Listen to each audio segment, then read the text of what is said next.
الحمد لله نحمده ونستعينه ونؤمن به ونتوكل عليه ونعوذ بالله من شرور أنفسنا ومن سيئات أعمالنا من يهده الله فلا مضل له ومن يضلله فلا هادي له ونشهد أن لا إله إلا الله وحده لا شريك له ونشهد أن سيدنا ومولانا محمدا عبده ورسوله صلى الله تعالى عليه وعلى آله وأصحابه وبارك وسلم تسليما كثيرا كثيرا أما بعد فأعوذ بالله من الشيطان الرجيم بسم الله الرحمن الرحيم يا أيها الذين آمنوا اتقوا الله حق تقاته ولا تموتن إلا وأنتم مسلمون وقال الله سبحانه وتعالى والعصر إن الإنسان لفي خسر إلا الذين آمنوا وعملوا الصالحات وتواصوا بالحق وتواصوا بالصبر وقال الله سبحانه وتعالى كنتم خير أمة أخرجت للناس تأمرون بالمعروف وتنهون عن المنكر وتؤمنون بالله وقال رسول الله صلى الله عليه وسلم من كان آخر كلامه لا إله إلا الله دخل الجنة أو حرمه الله على النار وقال عليه الصلاة والسلام لا يؤمن أحدكم حتى يكون هواه تبعا لما جئت به أو كما قال عليه الصلاة والسلام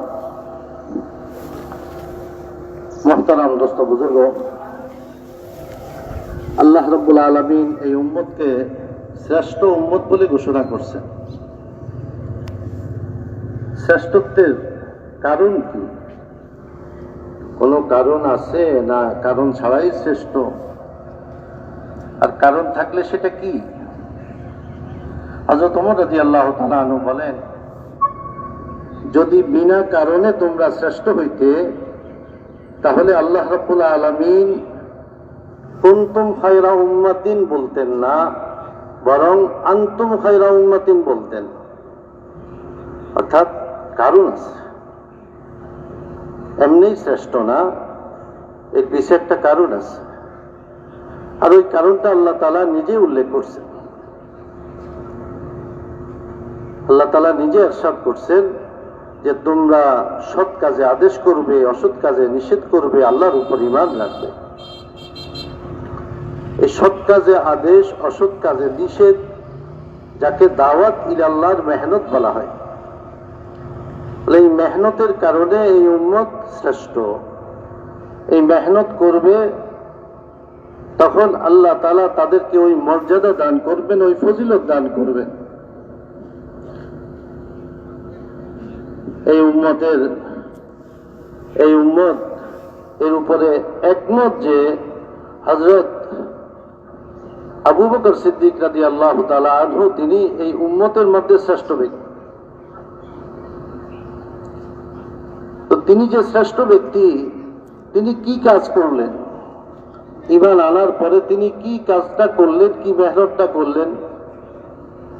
আম্মা জান আয়েশা রাদিয়াল্লাহু তাআলা আনহার riwayat, তিনি বলেন, কানা আবু বকর সাদিকান লিরাসূলিল্লাহ সাল্লাল্লাহু আলাইহি ওয়াসাল্লাম ফিল জাহিলিয়া, যে হযরত আবু বকর সিদ্দিক রাদিয়াল্লাহু তাআলা আনহু আইয়ামে জাহিলিয়াতে হুজুর সাল্লাল্লাহু আলাইহি ওয়াসাল্লামের দোস্ত ছিলেন, বন্ধু ছিলেন।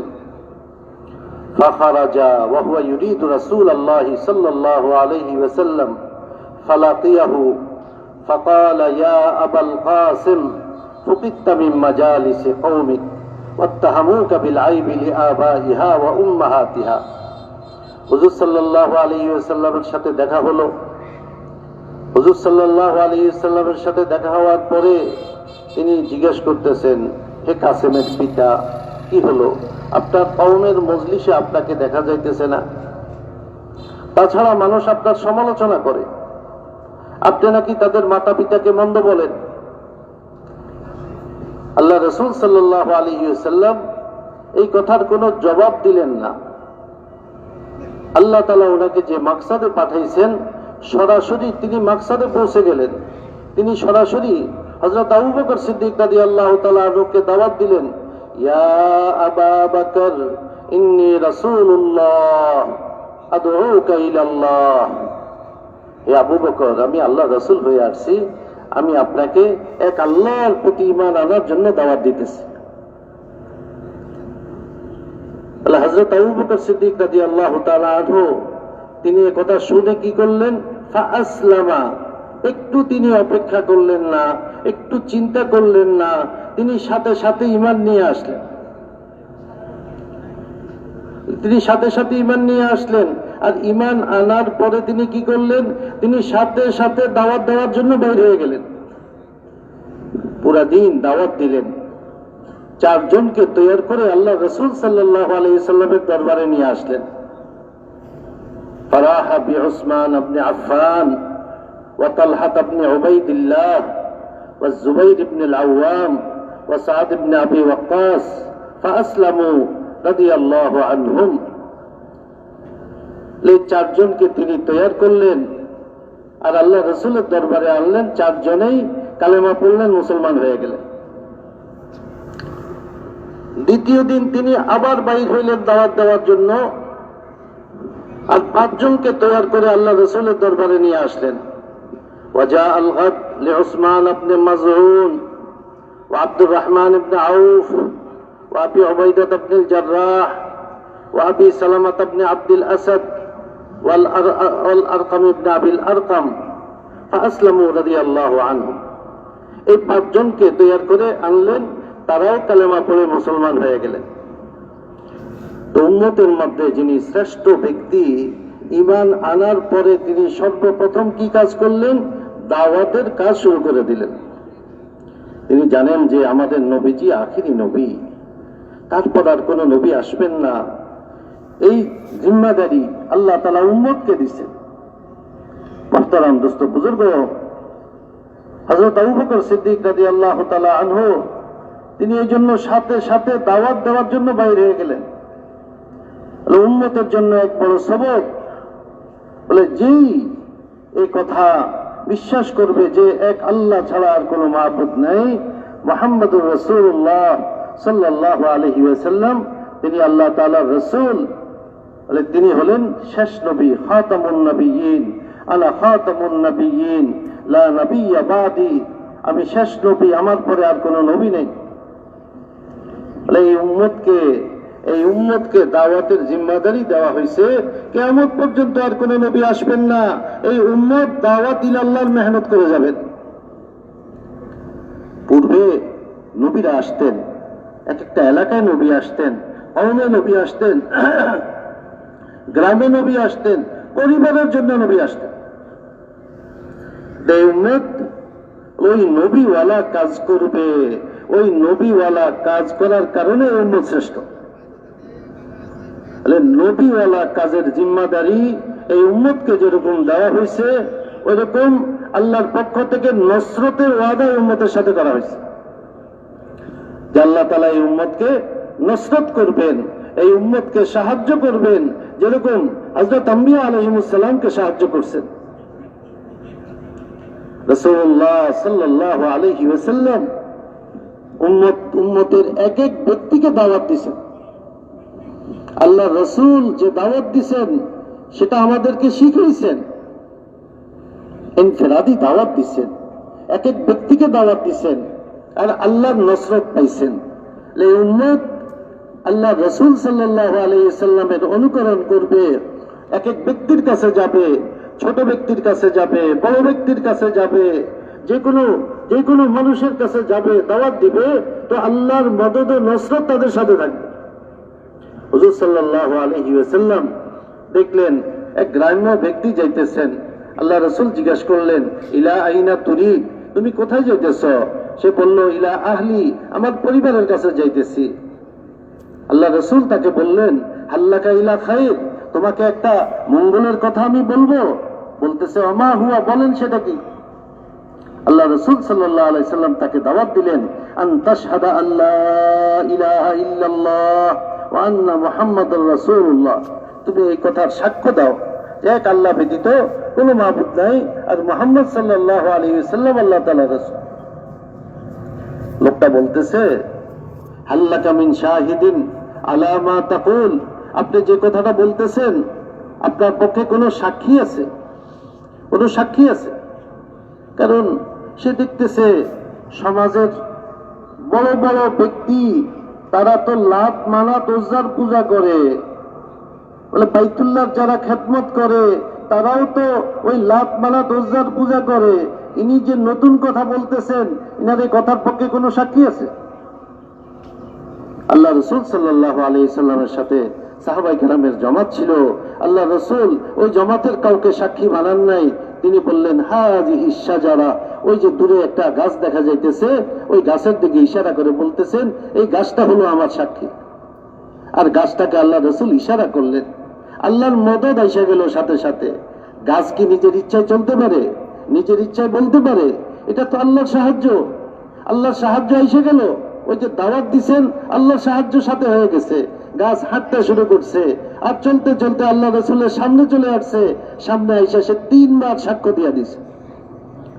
ওই লোকটা সাথে সাথে কালেমা পড়ে মুসলমান হয়ে গেল, আর বলতেছে, ইয়া রাসূলুল্লাহ, আমি আমার কওমের কাছে যাব, তাদেরকে আমি দাওয়াত দিব, তারা যদি আমার কথাকে মানে তাদেরকে নিয়ে আমি আপনার দরবারে চলে আসব, আর যদি আমার কথাকে না মানে আমি একাই আপনার কাছে চলে আসব। তাহলে কালেমা পড়ার সাথে সাথে তার ভিতরে ওই দাওয়াত দেওয়ার বুঝ আইসা গেছে, কেউ বুঝ পেয়ে গেছে, আর সে তাই করছে। মুহতারাম দোস্ত বুজুর্গ, আল্লাহ রাসূল সাল্লাল্লাহু আলাইহি ওয়াসাল্লাম দেখতেছেন যে এক লোক গুই সাপ নিয়ে যাইতেছে, আর তাকে আল্লাহ রাসূল দাওয়াত দিতেছেন যে এক আল্লাহকে মানো, এক আল্লাহ ছাড়া কোনো মাবুদ নেই। সে বলতেছে, সে শর্ত লাগাইছে যে আমার এই গুই সাপ বলতে হবে আপনার কথা সত্য, তাহলে আমি আপনার কথাকে মানব। এই কথা বলে সে গুই সাপটাকে মাটির উপর রেখে দিছে। আল্লাহ রাসূল ওই গুই সাপকে লক্ষ্য করে বলতেছেন, ইয়া রব মান রাব্বুক, এই গুই সাপ বলো তোমার রবকে। ওই গুই সাপের জবান আল্লাহ খুলে দিছেন। আল্লাহর নসরত এসে গেছে, আল্লাহর মদদ এসে গেছে।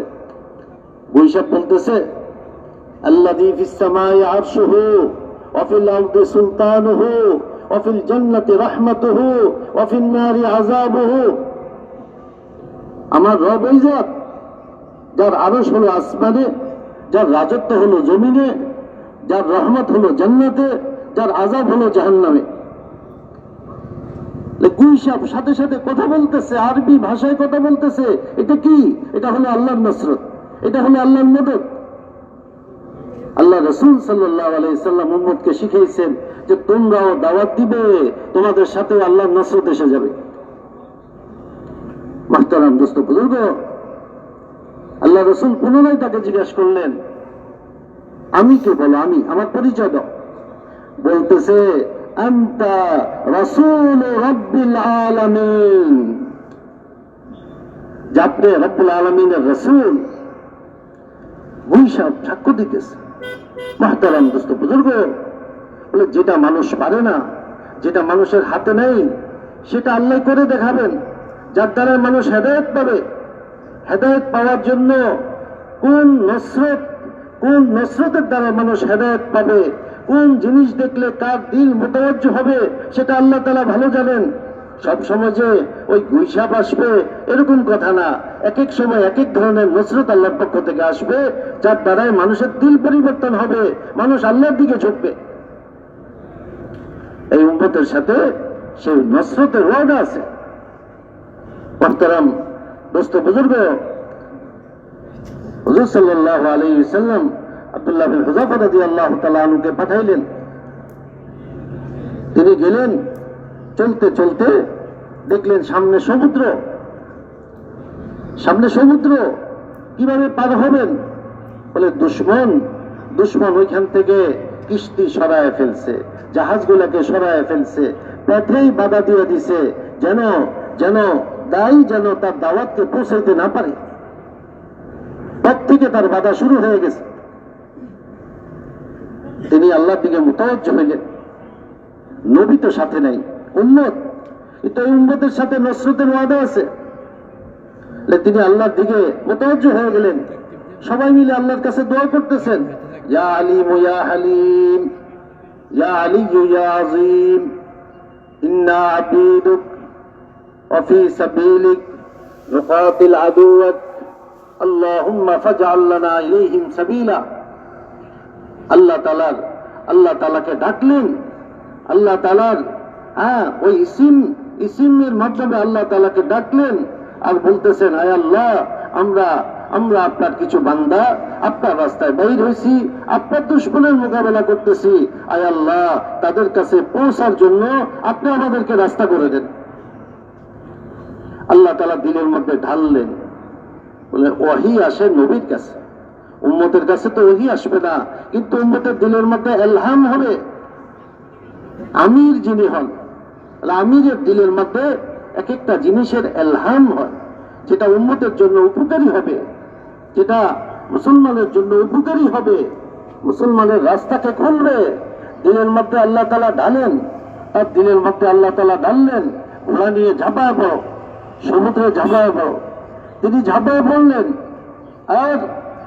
আর জামাতের যারা আছেন তারা আমিরকে সেরকম মাননেওয়ালা, ইত্তেবা করনেওয়ালা, পরিপূর্ণ আতাত করনেওয়ালা, তারাও আমিরের সাথে ঝাঁপায় পড়লেন সমুদ্রে। আর মুহূর্তের মধ্যে পানির উপর পৌঁছে গেলেন, আর দেখলেন যে ওইখানে রাস্তা হয়ে গেছে। ওই রাস্তা দিয়ে তারা যাইতে শুরু করলেন। ঘোড়া তাদের দৌড়তেছে।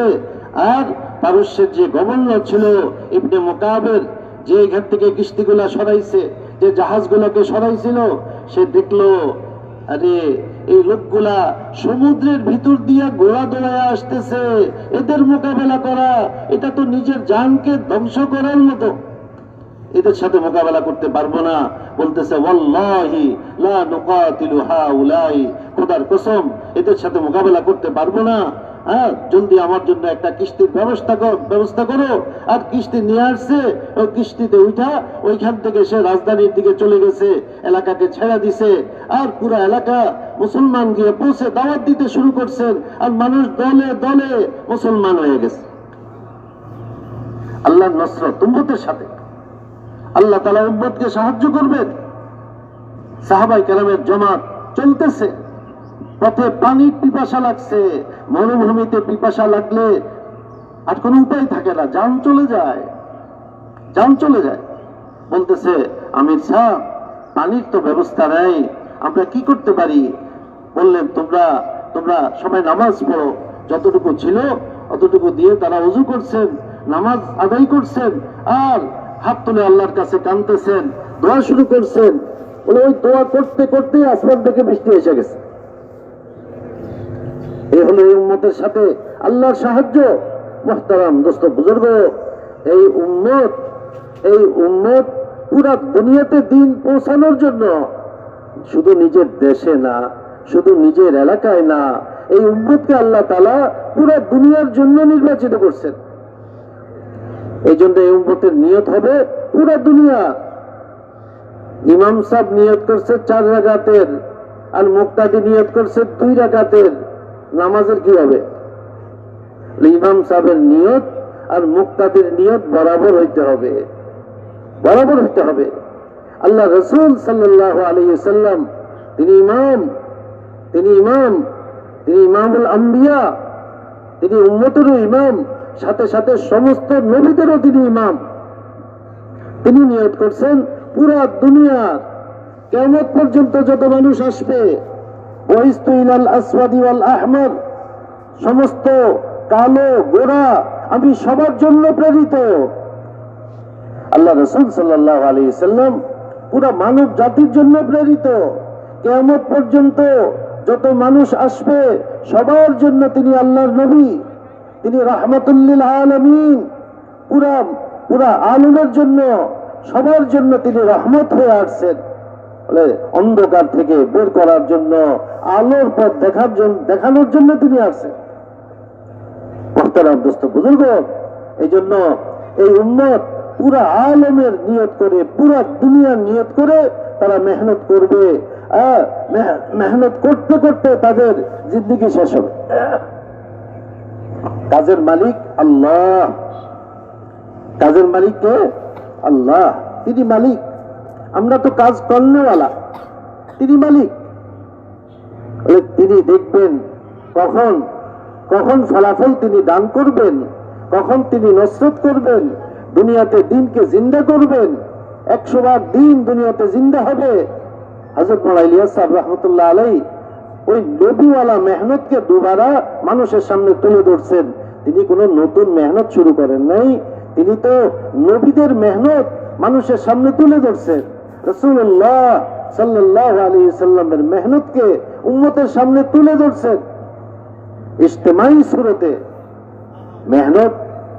মেহনত যেটা উম্মত করতেছিল, ইনফিরাদি ভাবে অনেকেই মেহনত করতেছিলেন, মেহনত শেষ হয়ে যায় নাই, কিন্তু ইজতিমাই শেকেলে পুরা দুনিয়া একই সাথে যেরকম আল্লাহ রাসূল সাল্লাল্লাহু আলাইহি সাল্লাম করছেন।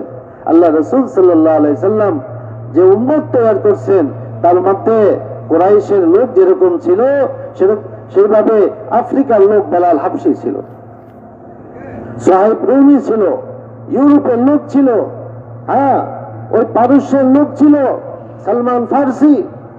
সবাইকে নিয়ে উম্মত। কোন এলাকার লোক দিয়ে উম্মত পুরা হয় না, উম্মত তো সবাইকে নিয়ে। এই জন্য আল্লাহ রাসূল সাল্লাল্লাহু আলাইহি সাল্লামের সে জামাতের মধ্যে সবাই ছিলেন, আর সবাই মিলে মেহনত করছেন, আর পুরা দুনিয়াকে সামনে রেখে মেহনত করছেন। আল্লাহ রাসূল সাল্লাল্লাহু আলাইহি ওয়াসাল্লাম 23 বছর যে মেহনত করছেন, পুরা দুনিয়াতে দিন পৌঁছানোর এক নকশা তিনি কায়েম করে দিয়েছেন। আর সাহাবায়ে কেরামকে তিনি সেইভাবে তৈরি করছেন যে পুরা দুনিয়াতে তারা যেতে পারে, আর পুরা দুনিয়াতে দিনকে পৌঁছাইতে পারে, সেরকম এক যোগ্যতা তাদের মধ্যে পয়দা করছেন। সেরকম মুজাহাদা আর কুরবানি করনেওয়ালা তাদেরকে বানাইছেন। দিনের জন্য দূর থেকে দূরে সফর করনেওয়ালা, ওইরকম হিম্মতওয়ালা তাদেরকে তৈরি করছেন। আখিরাত তাদের সামনে ছিল, দুনিয়া তাদের সামনে ছিল না। তাদের চিন্তা ফিকির আখিরাতের, কিভাবে পুরা উম্মত কিভাবে আখিরাতে নাজাত পাইতে পারে, যে জিন্দেগি অসীম ওই জিন্দেগিতে নাজাত পাইতে পারে, ওই আখিরাত তাদের সামনে ছিল। এই জন্য তাদের কবর দুনিয়ার কোনায় কোনায় হয়ে গেছে। তারা পিছনের দিকে তাকান নাই, তারা সামনের দিকে তাকাইছেন। তাদের কবর ইয়ামানে, তাদের কবর ওই সিরিয়াতে, তাদের কবর জর্দানে, তাদের কবর আফগানিস্তানে, তাদের কবর রাশিয়াতে, তাদের কবর চায়নাতে। পুরা দুনিয়াতে তারা কবর বানাইছেন। পুরা দুনিয়াবাসীর সামনে এই দিনকে তুলে ধরতে হবে, এই দিনকে পৌঁছাইতে হবে। তাওহীদের এই আমানত সবার কাছে পৌঁছাইতে হবে। এক আমানত আল্লাহ তাআলা আমাদের কাছে রাখছেন, এক আমানত, তাওহীদের আমানত, একত্ববাদের আমানত। মুহতারাম দোস্ত বুজুর্গ, উম্মত এই আমানতকে নিয়ে কদম উঠাবে, আগে বাড়বে। আল্লাহ তাআলার মদদ আর নসরত উম্মতের সাথে হবে, আর জামানায় হবে, কিয়ামত পর্যন্ত হবে।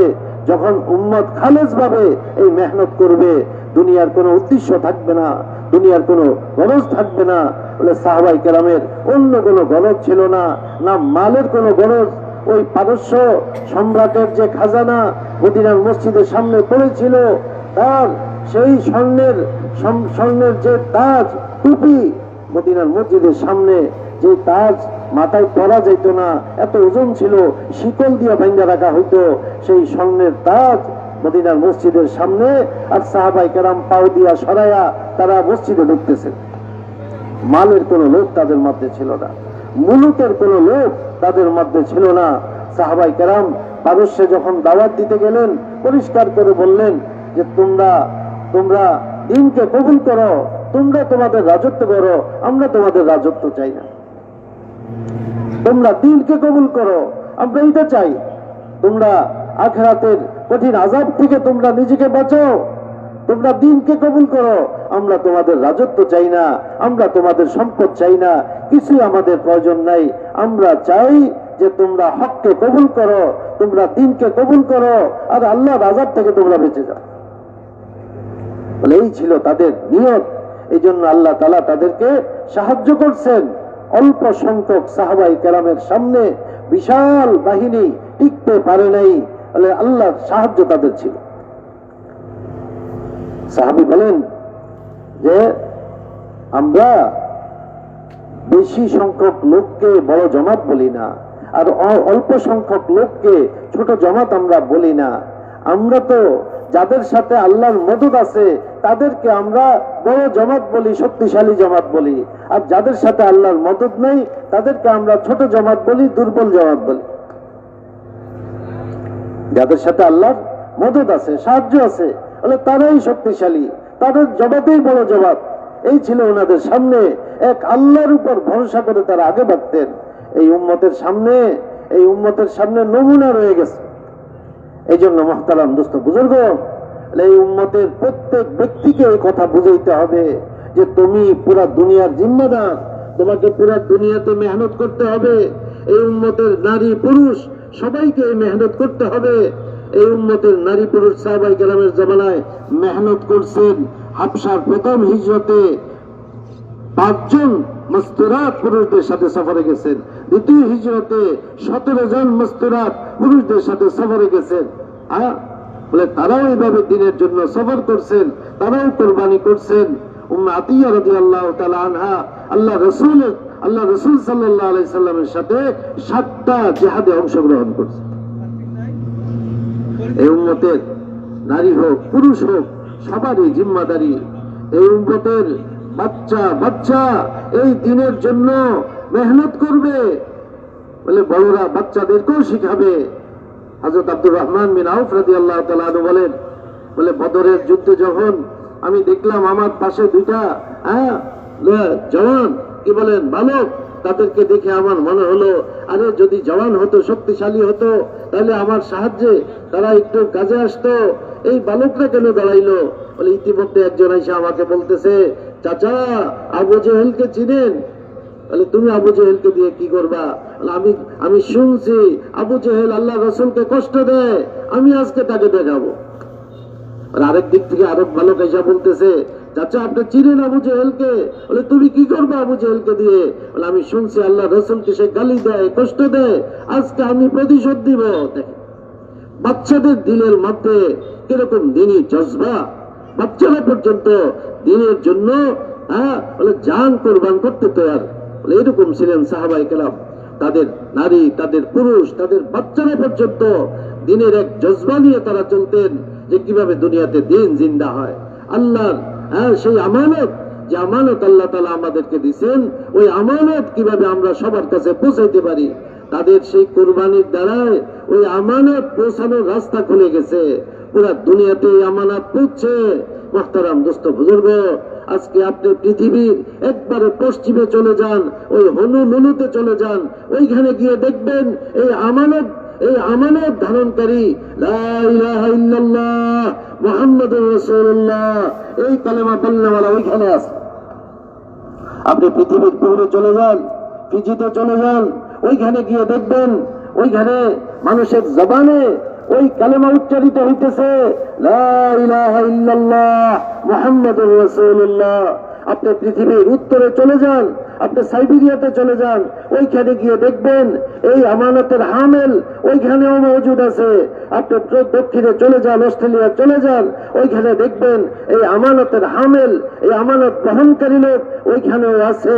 মুহতারাম দোস্ত বুজুর্গ, বলে তাদেরকে সাহাবায়ে কেরামের ওই মেহনতটা তাদেরকে ইয়াদ করাইতে হবে। অনেক আছে বলে আমানত তো তাদের মধ্যে আছে, কিন্তু আমানত যে অন্যের কাছে পৌঁছাইতে হবে, মেহনত করতে হবে, অন্যের কাছে যাইতে হবে, বলে এই এতটুকু সমঝ নাই। অনেকে মনে করতেছে আমি ঈমান আনছি, আমি তো আমল করতেছি, যথেষ্ট হয়ে যাবে নাজাতের জন্য। না, আল্লাহ তাআলা কসম খায়া বলতেছেন চারটা সিফাত না হইলে যথেষ্ট হবে না, ক্ষতি থেকে বাঁচতে পারবে না। সূরা আসরের মধ্যে পরিষ্কার ভাবে আল্লাহ তাআলা বলছেন। ইমাম শাফি রাহমাতুল্লাহ আলাইহি বলেন, আল্লাহ তাআলা যদি আল্লাহর কালামের মধ্যে একটা সূরাই নাজিল করতেন আর কোন সূরা নাজিল না করতেন, মানুষের হেদায়েতের জন্য একটাই যথেষ্ট হয়ে যেত। এখানে চারটা বলা হয়েছে, ইল্লাল্লাযীনা আমানু, এক হলো নিজের ঈমান, ওয়া আমিলুস সালিহাত, নিজের আমল, ওয়া তাওয়াসাউ বিল হক, হকের দাওয়াত, ঈমানের দাওয়াত, ওয়া তাওয়াসাউ বিস সবর, আমলের দাওয়াত। বলে এই চারটা সিফাত লাগবে, তাহলে সে ক্ষতি থেকে বাঁচতে পারবে। ক্ষতিটা কি?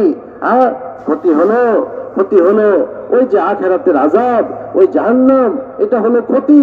বলে ফাকাদ খাসিরা খুসরানাম মুবিনা, ওয়া ইয়াসিল্লাহ ওয়া রাসূলহু ফাকাদ খাসিরা খুসরানাম মুবিনা। এটা হলো ক্ষতি। ওই ক্ষতি থেকে বাঁচার জন্য তাকে ঈমান এবং আমলের দাওয়াত দিতে হবে, দায়ী বলতে হবে। আল্লাহর কালাম বলতেছে, না হলে ক্ষতি থেকে বাঁচা যাবে না। দুনিয়াতে দেখা যায় যে ব্যক্তি দাওয়াত দিয়ে চলতেছে, বলে বাতিলের কোন দাওয়াত তার উপর আসর করে না, সে বাতিলের মতো হয় না। আর যদি দাওয়াত না দেয়, ব্যক্তিগত ভাবে সে ঈমানওয়ালা, আমলওয়ালা, বাতিলের হামলা যখন আসে, দাওয়াত যখন আসে, বাতিলের মাল যখন আসে, বাতিলের পক্ষ থেকে লোভ যখন আসে, তখন সে নিজের ঈমানের উপর আর থাকতে পারে না। ভালো একটা চাকরি আসছে বিদেশ থেকে, সুন্নতকে ওইখানে জবাই করে দেয় ওই চাকরির খাতিরে। দেখেন তার ঈমান কোথায় আছে, সে সুন্নতকে জবাই করে দিতেছে কেন? ওই যে কিছু টাকা পাবে এই জন্য। বলে এখন তো একটু ঠিক করেন, পরে আবার আপনি আবার সুন্নতের উপর চইলেন, তো সেটার মধ্যে পড়ে যায়। কিন্তু দায়ী না, না, আমি আমার এই সুন্নতকে ছাড়তে পারবো না। আমি চাকরি ছাড়তে পারি, আমি সবকিছু ছাড়তে পারি, কিন্তু আল্লাহ রাসূলের সুন্নতকে আমি ছাড়তে পারবো না। কারণ এই সুন্নত হলো আমার আকীদার হেফাজতকারী, আমার দ্বীনের হেফাজতকারী। কালকেও আমাদের হযরত মাওলানা ইয়াকুব সেলুনি সাহেব যেটা বলতেছিলেন যে এই সুন্নত হলো মানুষের ঈমানের হেফাজতকারী। এই সুন্নত না থাকবে বলে তাহলে কেমন হলো? বলে ফলের উপরে চামড়া নাই, চামড়া না থাকলে ফলটা পচে যায়। সুন্নত না থাকবে তার ঈমান নষ্ট হবে, আকীদা নষ্ট হবে, তার আমল নষ্ট হবে। সুন্নতের উপর উম্মতকে উঠাইতে হবে, আর এই জন্য তাকে ওই দাওয়াতের মেহনতের মধ্যে লাগাইতে হবে। কলেজ ইউনিভার্সিটির ছাত্র ভাইরা ওই দাওয়াতের মেহনতের কারণে আজকে সুন্নতের উপর চলতে পারে। বলে তারা সংখ্যায় কম, 50,000 একদিকে আর তারা 100 জন, কিন্তু তারা সুন্নতের উপর দাওয়াতের কারণে তারা সুন্নতের উপর চলতে পারে। তারা কখনো কোনো লোক আর কোনো এভাবে চাপের কারণে এই সুন্নত থেকে তারা পিছপা হয় না, যেটা আমরা নিজের নজরে দেখি। এই জন্য এই উম্মতের প্রত্যেক ব্যক্তিকে দায়ী বানানো, ওই তরিকায় আমরা দায়ী বানাবো যেরকম সাহাবায়ে কেরাম মেহনত করছেন। মানুষকে মসজিদে নিয়ে আসা, মানুষকে দাওয়াত দেওয়া, আর ইমানি কথা বলা, ইমানি মজলিস কায়েম করা, ঘর ঘর দাওয়াত দেওয়া, তাদেরকে তশকিল করা, তাদেরকে উসুল করা, আল্লাহ রাস্তায় তাদেরকে বের করা, মা বোনদেরকে আল্লাহ রাস্তায় বের করা। বলে মাদ্রাসা ছুটি হইতেছে, তলাবাদেরকে আল্লাহ রাস্তায় বের করা, তারা ইলম শিখছে, মেহনত করবে, এই মেহনতের দ্বারায় এই মেহনতের তরিকা তারা শিখবে, এই মেহনতের হিকমত তারা শিখবে। মুহতারাম দোস্ত বুজুর্গ, हर तबके এই দাওয়াতের মেহনতের উপর উঠতে হবে। মেহনত করবে তো বাতিলের হাত থেকে যে কোনো জায়গায় বাঁচতে পারবে। আল্লাহ তাআলার মদদ তার সাথে থাকবে। ইন তানসুরুল্লাহ ইয়ানসুরকুম ওয়া ইউসাব্বিত আকদামাকুম। তোমরা যদি আল্লাহর সাহায্য করো, আল্লাহ তোমাদের সাহায্য করবেন, এবং ওয়া ইউসাব্বিত আকদামাকুম, তোমাদের কদমকে আল্লাহ জমায়ে রাখবেন। ঈমানের উপর, দ্বীনের উপর, হকের উপর আল্লাহ তাআলা জমায়ে রাখবেন। কোনো লোভ লালসা তাকে সরাইতে পারবে না, কোনো ভয়ভীতি তাকে সরাইতে পারবে না, দুনিয়ার কোনো জিনিস তাকে সরাইতে পারবে না। এই জন্য মুহতারাম দোস্ত বুজুর্গ, আমরা সবাই নিয়ত করি যে আমরা আল্লাহ রাস্তায় বাইর হব আর সমস্ত মুসলমানকে আমরা দায়ী বানাবো। সবার নিয়ত আছে? এই সময় আমরা আল্লাহর দিকে খুব মুতাওয়াজ্জো হই, খুব মুতাওয়াজ্জো হই, খুব দাওয়াত দিই, খুব দোয়া করি। এই সময় আমরা ইনফিরাদি দাওয়াতও দিব আর আল্লাহর কাছে দোয়াও করব। فاصبر على ما يقولون وسبح بحمد ربك قبل طلوع الشمس وقبل غروبها। হে নবীজি, এই কাফের মুশরিকরা আপনাকে কথা বলে অনেক কষ্ট দিতেছে, অনেক কষ্ট দেয় আপনাকে, আপনি সবর করেন আর আপনি আপনার রবের তাসবিহ আদায় করেন, আপনার রবের প্রশংসা করেন। ক্বাবলা তুলুই শামসি ওয়া ক্বাবলা গুরুবিহা, সূর্য ডুবার আগে, সূর্য ওঠার আগে। এখন কোন সময়টা? সূর্য ডুবার আগের সময়টা কিনা? আল্লাহ তাআলার হুকুম। সূর্য ডুবার আগে কি করেন? আল্লাহ তাআলার তাসবিহ আদায় করেন, পবিত্রতা বয়ান করেন, আল্লাহ তাআলার প্রশংসা করেন। এই সময় আমরা সবাই আল্লাহর দিকে মোতাবাজ্জ হই। আল্লাহ তাআলার সাথে সম্পর্ক যত আমাদের ভালো থাকবে, আল্লাহর মদদ তত বেশি আমাদের পক্ষে আসবে। এই জন্য দাওয়াতের এই মেহনতের সাথে সাথে আমাদেরকে আল্লাহ তাআলার সাথে ওরকম এক সম্পর্ক করতে হবে যে যেই সময় আল্লাহ তাসবিহ আদায় করার কথা বলা হয়েছে, তাসবিহ আদায় করব আমরা। ওই দোয়াগুলা বেশি বেশি করব, যে দোয়াগুলা আল্লাহ রাসূল সাল্লাল্লাহু আলাইহি সাল্লাম করছেন। এই ইস্তেমার ময়দানে যত লোক আসতেছে সবার উপর আমাদের যেন কি ইনফিরাদি দাওয়াত চলে। এক একজনকে তৈরি করব আর তার নাম ধরে ধরে আল্লাহর কাছে দোয়া করব, আয় আল্লাহ তার দিলটা আমার হাতে না, তোমার হাতে। আয় আল্লাহ তার দিলকে তুমি ঘুরাইয়া দাও, এইখান থেকে তাকে তোমার রাস্তায় যাওয়ার জন্য তৈরি করো। কি বলেন? দোয়া করবো তো সবাই? আল্লাহ তাআলা সবাইকে আমল করার তৌফিক দান করেন। আমরা এখন আল্লাহর দিকে মুতাওয়াজ্জ হয়ে যাই, খুব দোয়া কান্নাকাটি করি। আল্লাহ তাআলা চাইলে সবকিছু সুন্দর হইতে পারে, আফিয়াতের সাথে হইতে পারে। এই জন্য সবাই আল্লাহর দিকে মুতাওয়াজ্জ হয়ে যায়। আল্লাহ তাআলা আমাদের সবাইকে তৌফিক দান করেন।